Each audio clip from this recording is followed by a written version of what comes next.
Alright, yes, we are back. Finally, let's get this show on the road. It's good to be back to bring you this Bleach chapter review with me, Captain Visor Days. We live action. You already know what it is. Now, yes, of course, it seemed like it's been such a long time, longer than what it's really been. But this is Bleach chapter 564 titled Red Bristled Kings. Now, of course, the chapter, the way it starts out, we see the little James, they're getting, all burnt up by the supernova.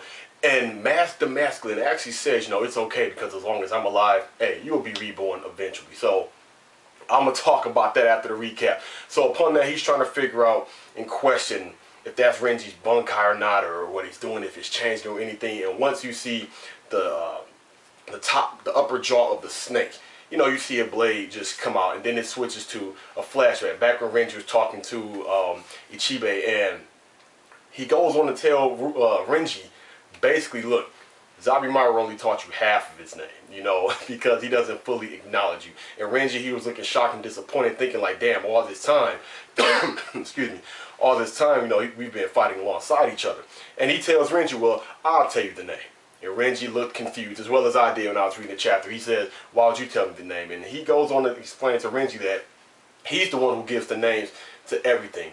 This motivator, he was the first one to give names to everything in Soul Society. He was the one who came up with the name Zanpakuto. He came up with the name Shikai, Bunkai. Hell, he even knows the names of every single Zanpakuto. But he goes on to tell Renji, look, you're strong enough now, you fully deserve to know the full name of Zabimaru, Bunkai. So he goes on to tell him, I think it's Suo Zabimaru, and we see the full page of it.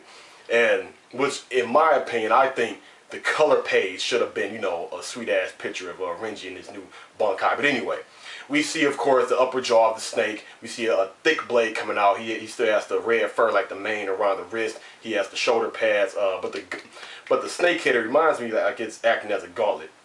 And on the left right here, we see a big giant baboon arm floating above Renji's left arm. We see like a bone spine kind of wrapped around his waist. And the design of it, at first I had to get used to it. I kind of was scratching my head on it. I could see where things were still mixed with the snake and the baboon. I'm still glad that was integrated into the design, but eventually over time, I did end up liking it. So the Masculine, he goes on to question if that's the Bunkai again. He's flipping out about it. He goes on to charge Renji, and Renji, he says he sticks out his arm. The baboon arm goes and just meets up with the Masculine, and when he grabs the Masculine, because the baboon arm, you see, it's all fur except the fingers, it's bone. And he crunches down on the Masculine, and Renji throws his ass back into a building, and he rises up from the building, and he says like he broke his arm. He broke his arm. You can see where he did it too. If you go back when he crunched down, his arm was all bent up. So when he broke his arm like that, first thing that came to my mind was, yes, now your ass, your arm got broken, your ass got tossed into a building, just like I did my boy Kensei. So at that point, he goes on to attack Renji again. And at that time, Renji, he's dashing at him. He says a command, and we see the blade. It transforms similar to the Shikai with the serrated edges, and we see the tail like unravels, and he's like this long baboon tail, the skeletal tail, behind Renji. And when he charges at the Masculine, you see the blade.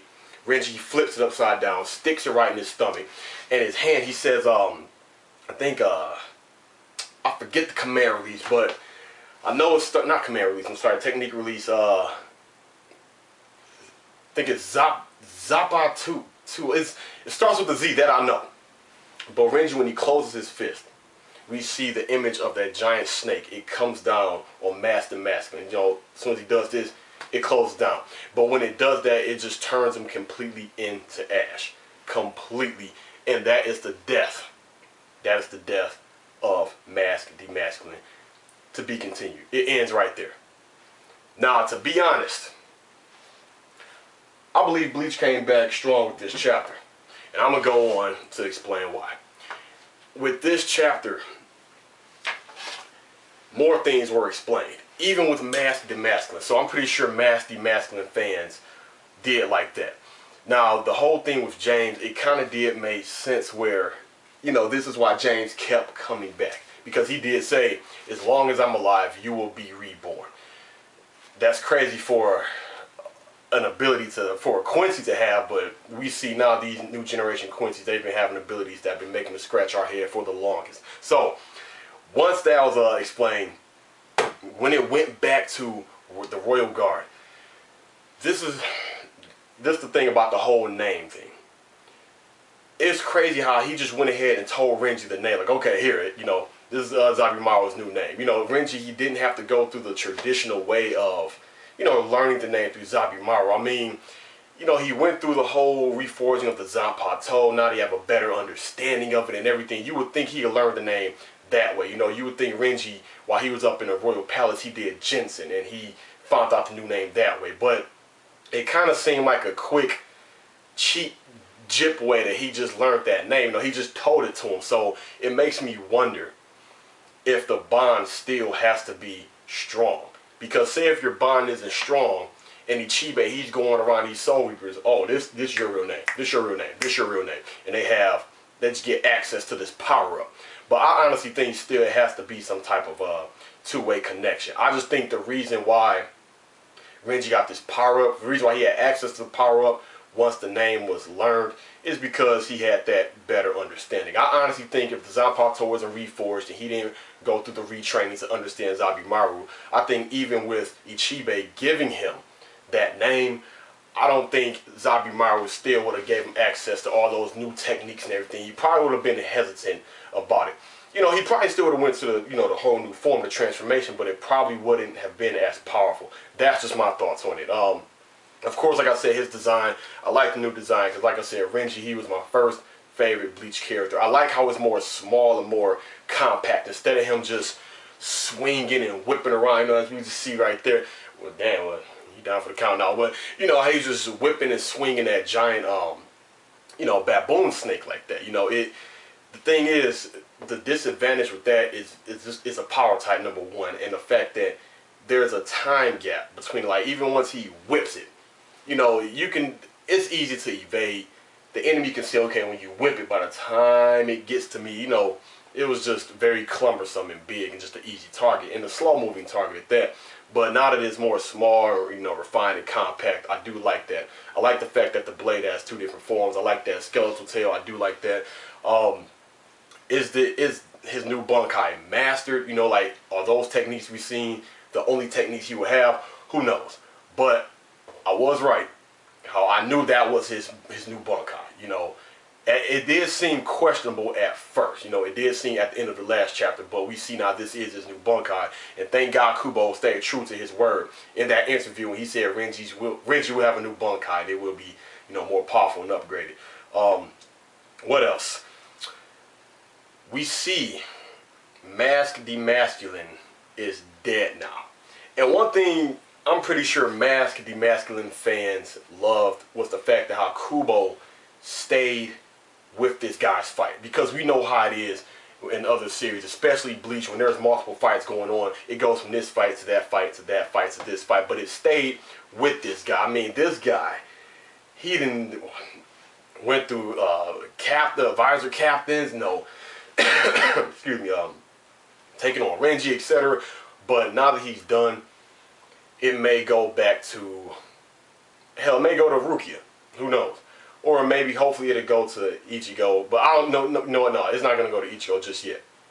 But I'm just glad Mask Demasculine is dead. I'm sorry.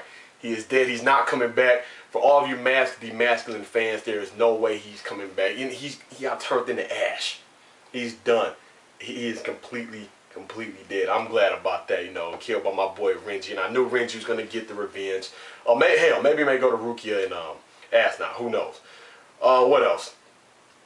Now that we see Renji's new look with his Zanpakuto, it makes you think of Ichigo. You know, what is his new name gonna be for his Bunkai? You know, we all know it was Tenza Zangetsu. It may be Tenza so-and-so Zangetsu, or so-and-so Tenza so-and-so Zangetsu. Who knows? But anyway, we all know Ichigo, his Bunkai is going to have a new look. That's whose Bunkai I'm anticipating the most. But, sort of off topic from the chapter, the main things I've been wondering about, you know, as far as the power of Ichigo and now the power of Kenpachi. villain out of all of these remaining Star Knights, who is going to face Kenpachi? Who is that powerful to face Kenpachi like that? The only one, you may disagree, I'm just throwing it out there, you know, as far as the terms of power. You know, excuse me. We see Hashwall, Star Knight B. Yeah, that's the only one I can think who Kenpachi will fight. Because I don't see, you know, BG9 trying to hang with Kenpachi or, you know, any other low-level Star Knight. None. I just don't see that happening. So when we have these two powerhouses showing up, Ichigo and Kenpachi, what the hell? Yeah, we get it. I'm pretty sure Ichigo will probably fight Uryu or Juha. One of the two. But who will Kenpachi fight? Who knows? But all in all, I do like this chapter. Like I said, offer explanations, character depths, action, you know, upgraded new Renji's Bunkai look.